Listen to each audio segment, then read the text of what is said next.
Hey everyone. All right, it's me, Byers. Today's an asynchronous day.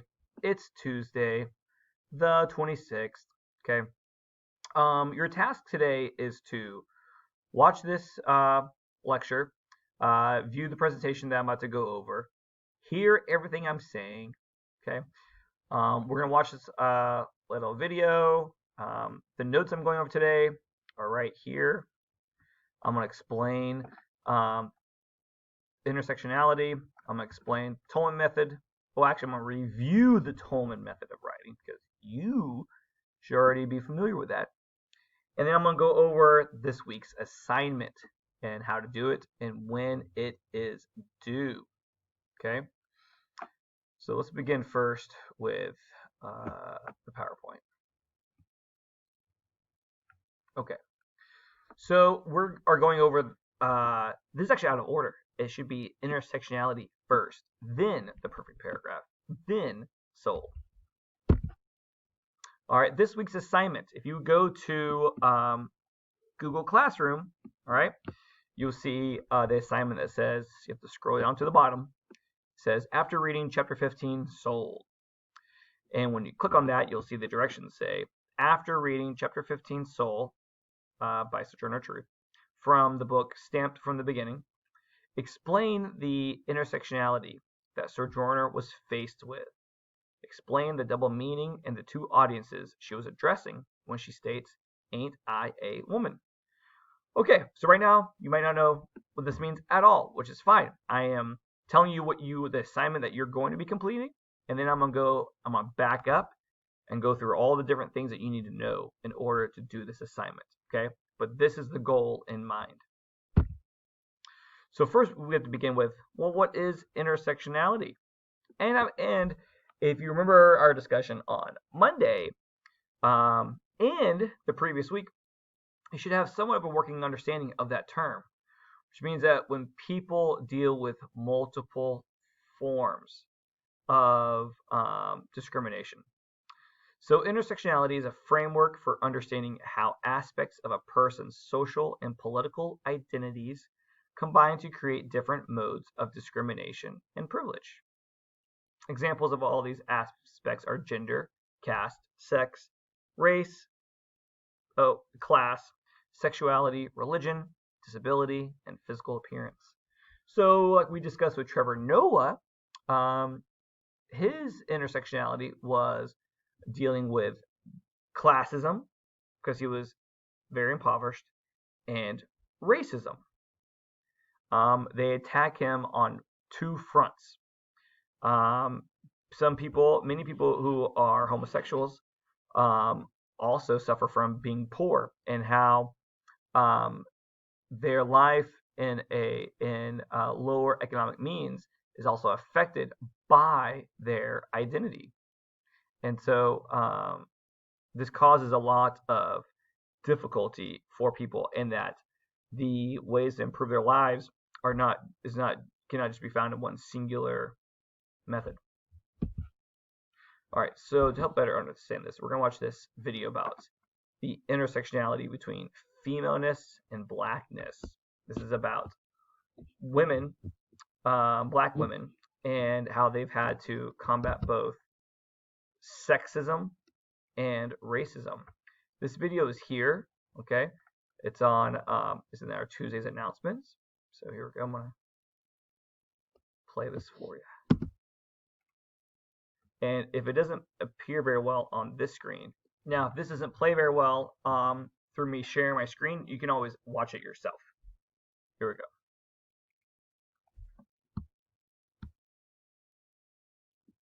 Today we hear the call for full equality for women and distinctly for women of color from a multiplicity of perspectives. Intersectionality is a term we often hear, but what does it mean? Kimberly Crenshaw, who coined the term in 1989, explains it with a metaphor. Consider an intersection made up of many roads. The roads are the structures of race, gender identity, class, sexuality, disability. And the traffic running through those roads are the practices and policies that discriminate against people. Now, if an accident happens, It can be caused by cars traveling from any number of directions and sometimes from all of them. So if a Black woman is harmed because she is in an intersection, her injury could result from discrimination from any or all directions. Intersectionality in all discussions of the rights of African American women today is built on the work of previous generations who have always been a part of the fight for full equality. Sojourner Truth escaped slavery in 1827 and became one of the most powerful women's rights activists of her time. She emphasized her identity as both African American and woman in her famous Ain't I a Woman speech at the Women's Convention in 1851. In 1893, Anna Julia Cooper addressed the World Congress of Representative Women saying, "The white woman could at least plead for her own emancipation. The Black woman, doubly enslaved, could but suffer and struggle and be silent." They demanded recognition of both the femaleness and Blackness of African American women in the struggle for political and social advancement.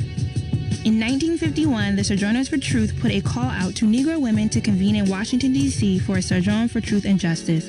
132 women from 14 states responded.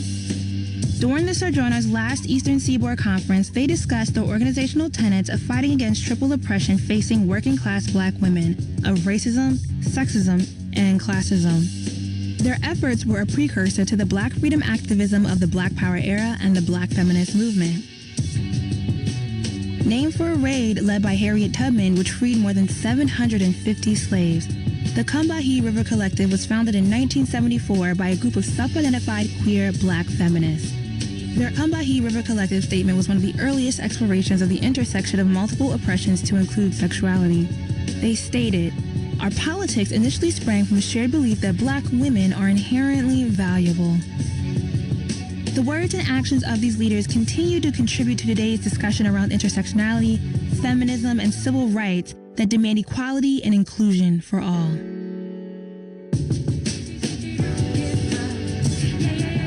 Hey guys, it's Julesy. If you enjoyed this video and want to learn more about African American history and culture, go on and hit that like button and subscribe for a brand new story every month. Will do. Okay, so that one is about specifically Black women. We watched a video the last week about a Black man, and so and this can also be about this intersectionality spans across all races. Like I said, a poor gay white man also deals with oppression from multiple fronts, right, and discrimination, right, classism and homophobia. So people of all nationalities and all backgrounds deal with this type of issue. Okay, back to this.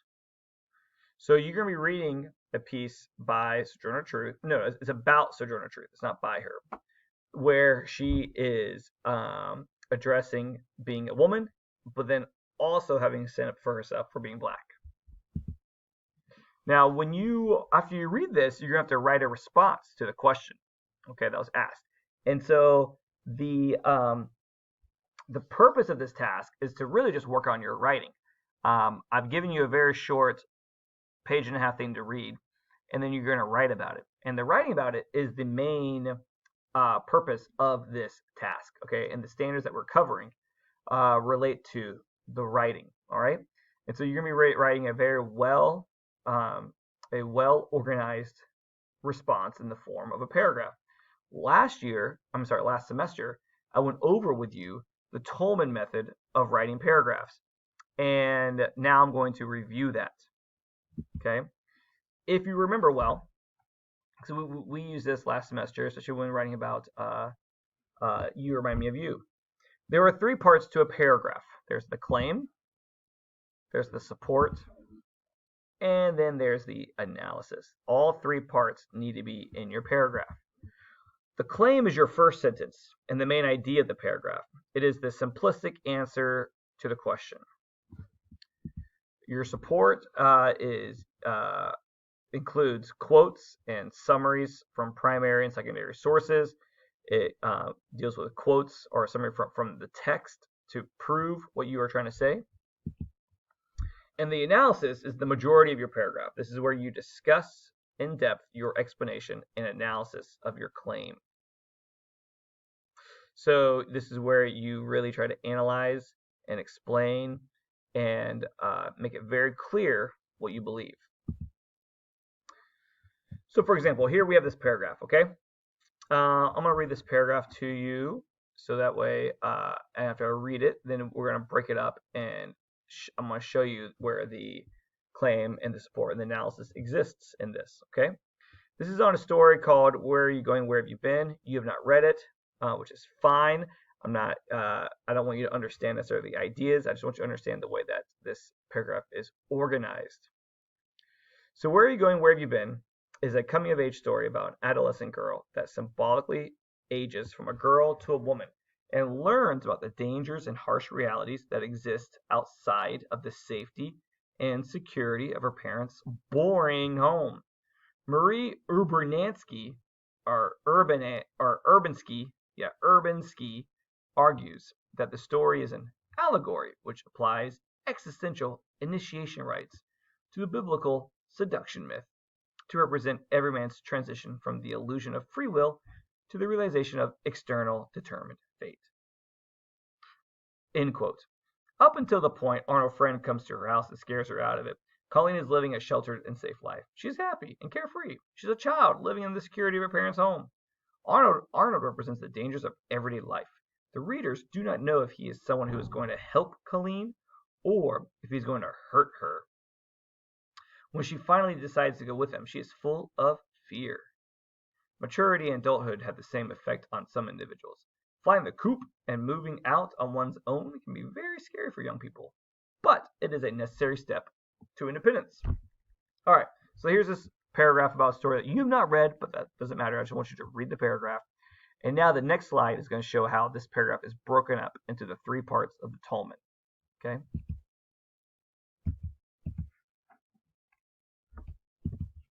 Okay. So we have our claim, which is Where Are You Going, Where Have You Been, is a coming-of-age story about an adolescent girl that symbolically ages from a girl to a woman and learns about the dangers and harsh realities that exist outside of the safety and security of her parents' boring home. Boom. It's a very basic one-sentence answer. It's not one line, it's one sentence, okay?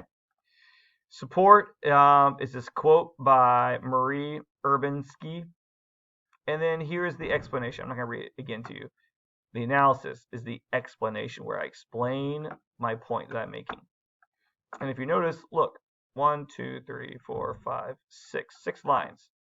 This is half of the entire thing. 1, 2, 3, 4, 5. Oh, it's more than half the entire paragraph, which is what you should be doing. The majority of your paragraph writing should be analysis, explanation. All right. A lot of times people want to put a claim and then they're like, oh, here's my evidence, there's my support, and then call it a day. No, we're not calling it a day. You need to analyze and discuss. When you are doing that, though, you're going to need to use quotes. Like in this, you might, today's work, you might need to use a quote from Sojourner Truth or from the guy who wrote this piece called Kendi, Ibram X. Kendi. So with that in mind, you need to know how to properly put quotes in, okay? First off, there are no drop quotes, okay? Quotes that stand by themselves as complete sentences, these are drop quotes, and we cannot use them. They are incorrect. You cannot have a sentence that's just a quote by itself. You always have to use a signal phrase and lead into the quote, all right? A quote cannot be a sentence all on its own. All right? So look, here's a bad example. Number 1, there are many examples of self-analysis in Plato's philosophy. Plato was a philosopher, period. And then look, there's a quote, the unexamined life is not worth living. End quote, period. That is incorrect. That is a quote that is standing by itself. All right?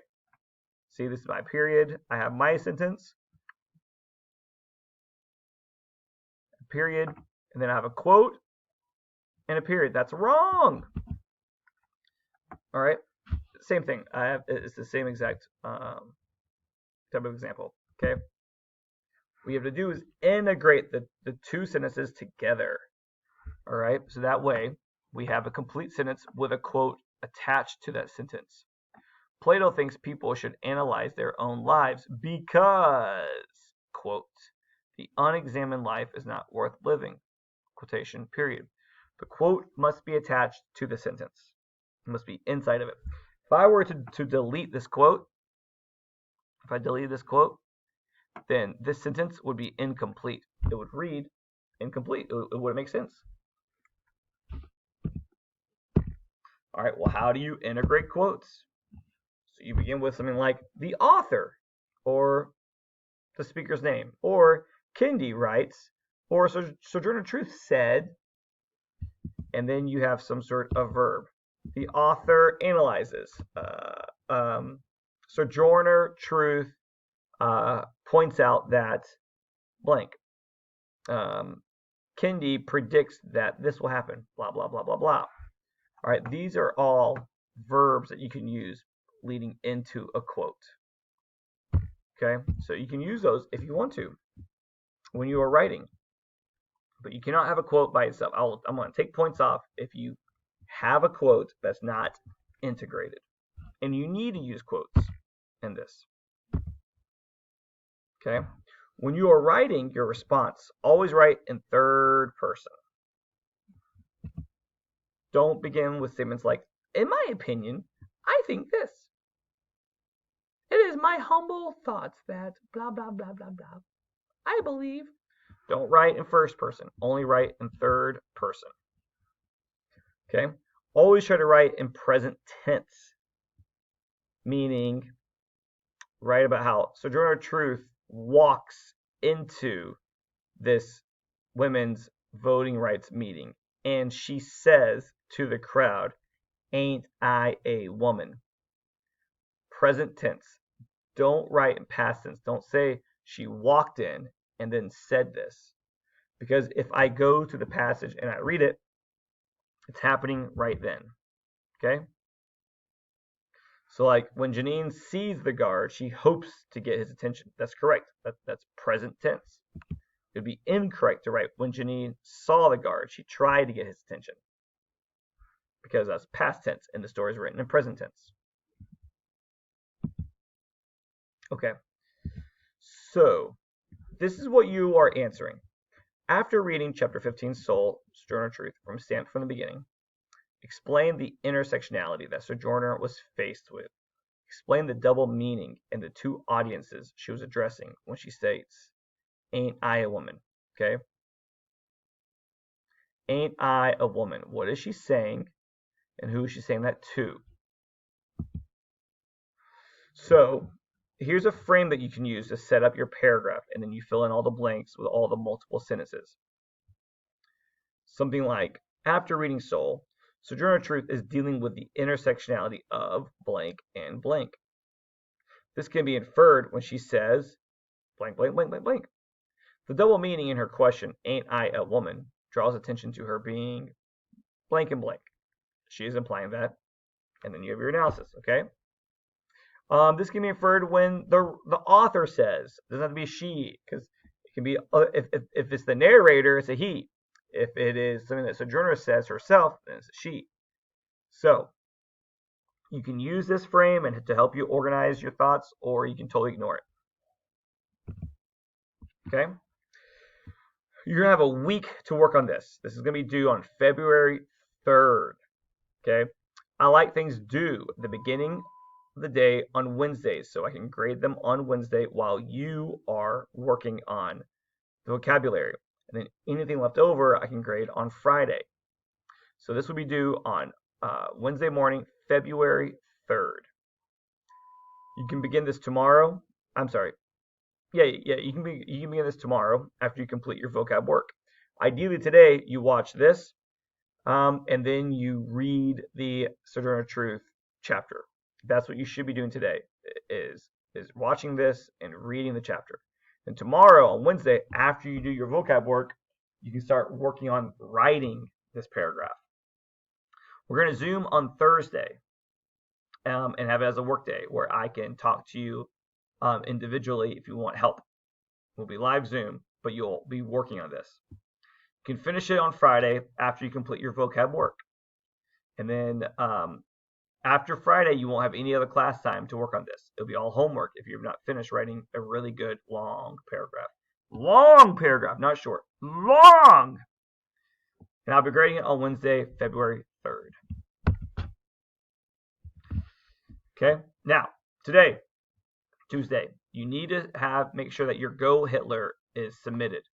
Okay, if you are an in-person student, then you will be bringing in your hard copy to class on Wednesday and turning it in, and I'll be grading it on Wednesday. If you are an online student or you're an in-person student but you completed it with a digital copy, then you submit it through Google Classroom by Wednesday morning. Don't do it during the day on Wednesday because I might have already graded it. If I get to your class and your document is not in it, you're going to get a 0, and then you're going to be upset.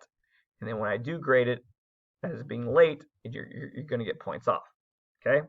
So make sure it's submitted today. Just get it done. Make sure it's submitted today. Because I'm grading it tomorrow. All right. That's it. So what you need to do now is right here, click on this. And here's what you're reading. Soul from Stamped from the Beginning. Oh, look, see, it's only one page. It's just one page. From here all the way to there. Okay, that's your main goal for today. So, like, if this is the announcements for today, all right, there are 3 tasks to do today. 1 is watch the recording lesson, which you should have just done. 2, read the chapter, which is right here. Okay. Then make sure your Go Hitler assignment is turned in.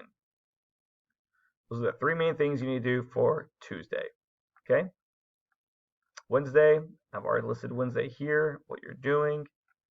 Okay. So good times. I'll be on remind if you need anything. Email me if you have any questions. I hope all this makes sense. All right, people. See y'all later.